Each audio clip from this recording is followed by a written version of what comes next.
Hey everyone, I'm Metagross Freak, and over the years, Bionicle masks have changed quite a lot. Our current model is this cool clip system mask, which, has these two little clips on the side and doesn't even attach to the mouth like Bionicle masks used to. Instead, it attaches basically around where the ears would be and pops off with a simple lever. But chances are you guys already knew that. However, Bionicle masks have changed a lot over the years, and there have been different styles of how they connect. So today I'm going to not only go back through the different styles of masks, but also look at the original mask and figure out which would actually be the best in battle. Well, obviously with this newest style of mask, it fits kind of loosely. I can easily jiggle the mask with my finger, but it pops off in the back. This is supposed to be more representative of the newer system with skull spiders and such. However, masks didn't used to attach like that. The final wave of Bionicle during the Glatorian era had these weird kind of crystal skull-shaped heads, and strangely enough, they had masks that attached using a cross axle on the top. It was very strange, and the mask designs were a little, well, smaller than usual.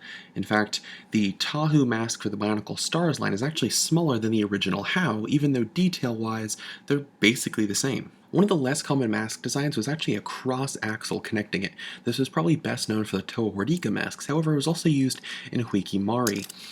Now, the Toa Hordika actually had a different head model entirely, which wasn't even really a head, but in the example of Toa Huiki, you had your traditional head model with your eye brain stock, and the mask kind of sat on top of it.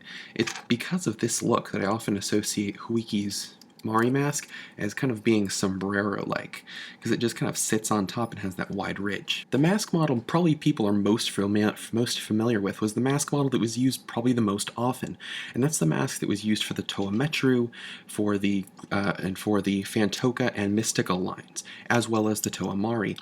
The masks were connected by a cross axle at the mouth and could be easily interchanged.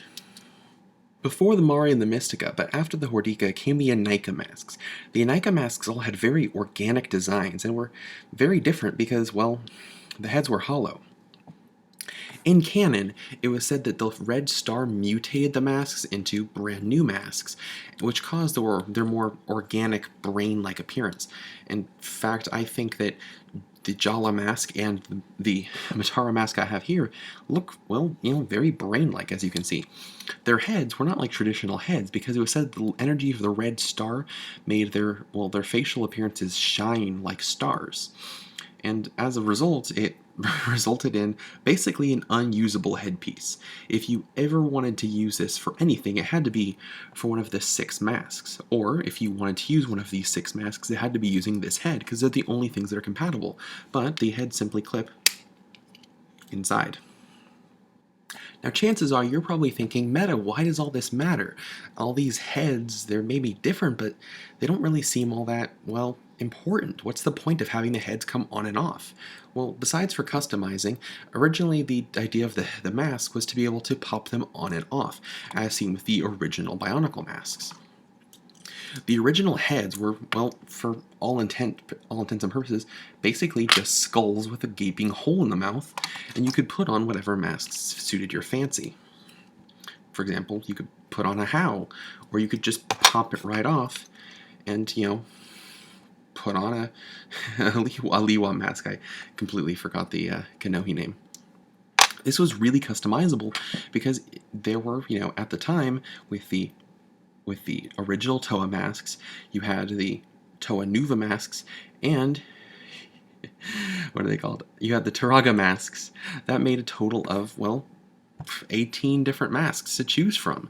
You could, and since they all came in 6 different colors each, or more for some, you could have a wide variety of colors to pick from. You could basically, if you had the right color eye stock and the right color mask, make any number of characters you wanted, and that was really cool.